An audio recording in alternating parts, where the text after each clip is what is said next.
Right, this is my first video of video reviewing how some of the work's gone so far this year. Or, well, seeing as we're at the end of the year, it's how the completion of all the work's gone, I guess.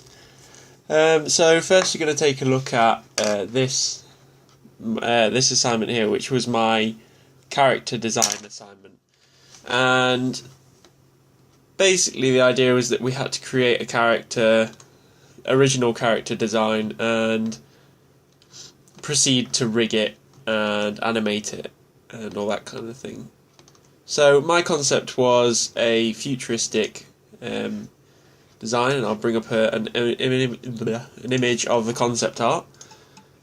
I opted to go for a more futuristic design where he would be wearing a full suit of armour, but due to the game's sort of design, the armour was designed to accommodate to be worn in a vehicle. This meant that the armour had less sort of support on the back of the character, as you can see in the concept art, but was very heavily fortified on the front. And this was due to the fact that if he was going to be sitting down in a seat, then it would make it, would be comfortable and wouldn't be cumbersome to be worn in a vehicle. But the front was heavily armoured just in case he had to get out of his vehicle and would need to engage in close quarters combat. So that's that. So this is how the final design turned out, and as you can see, very close to the concept art in terms of its design.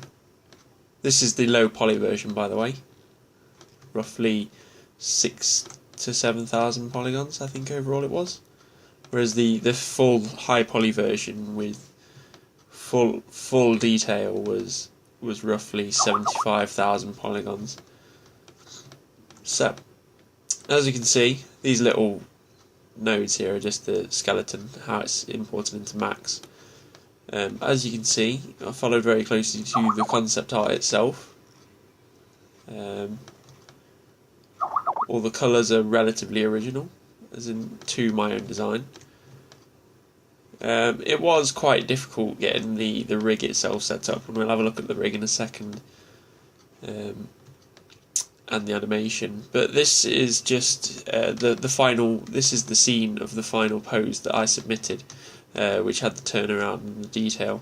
Although the car looks untextured, that's just because it's using a mental ray metallic paint, which doesn't show up in the viewport to save performance on the computer. So yeah, as we can see, the design was very closely followed to the concept art, and I spent a lot of time crafting the overall look. One of the things I would change, if I'm perfectly honest, is I would use less sort of different colours. As you can see, we've got red, you've got blue, you've got orange, then you've got the dark grey and the light grey, a dark blue there. And I just feel that there was too many colours going on. I'm really happy with the helmet though. The visor turned out really nicely on the texture map. But overall, there's just too much going on, and I think it ruins the sort of realism of it. And down here on his legs, I would have combined these into more of a seamless thing rather than just have the knee pads.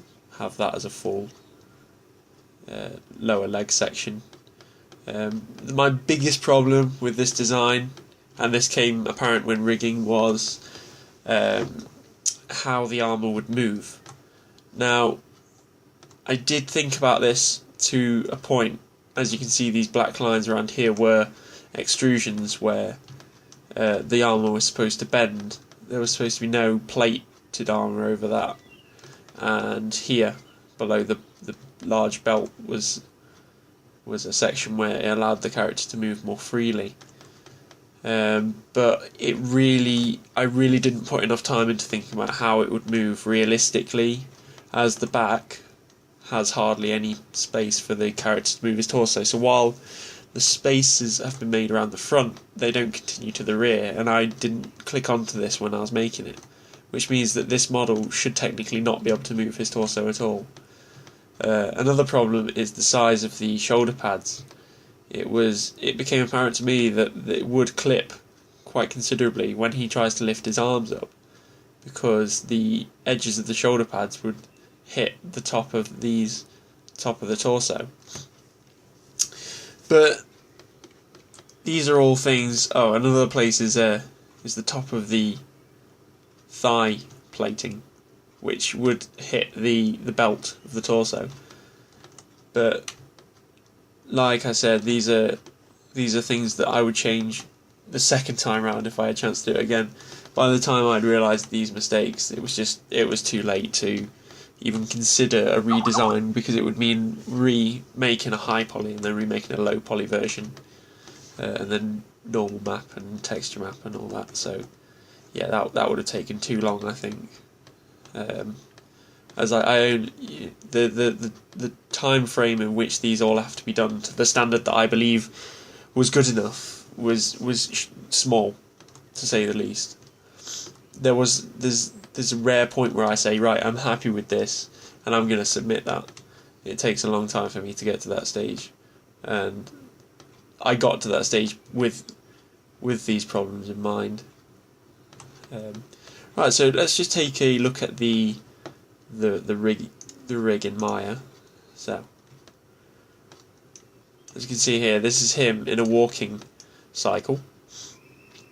And it looks a bit odd because of how the shoulders look too high, but all that is because the way the arms are, the shoulder pads sit directly upwards, and before they were sat sort of in direction with the shoulders themselves. So that's why that looks a bit odd. And obviously you can see here how it's clipping into the armour, which is bugging me. I mean, I never actually submitted this animation just because I didn't feel happy with it.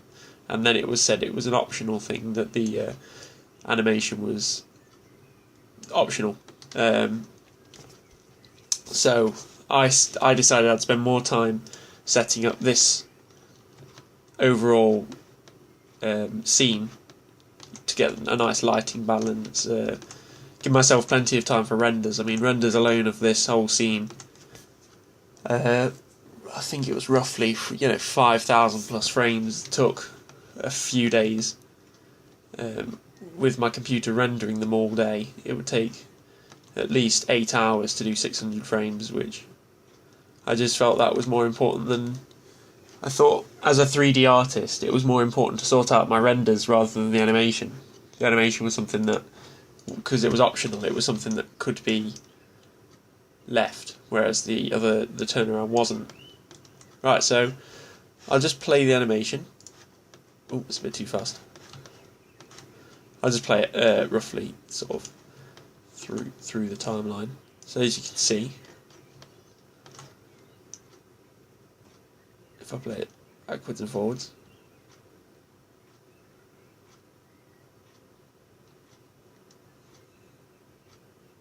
the rig, the skeleton that I used was based off of one that was in one of the mocap folders, so it's not my animation, but it is my rig on the character. As you can see there, that I've just brought up, it's inside the character. That rig was fairly difficult to set up, getting all the armour to move correctly and having it not bend where it shouldn't be bending. Overall, it was a big challenge, I'd say, and one of the most difficult assignments of the year. But I'm really pleased with how it turned out. I mean, this animation is not really that far off finished. There's a few things when he sits down, like there, that's things that would need to be looked at, but they wouldn't take very long to sort out at all. It just never came into my time frame to fix it, seeing as it was pushed back as a priority. But anyway, that concludes my video on my character, sort of looking at what I would have changed and how I think it went. But yeah, overall, I'm pretty pleased with the result, and I don't really think I could have done much better with the knowledge and time I had back when I created it.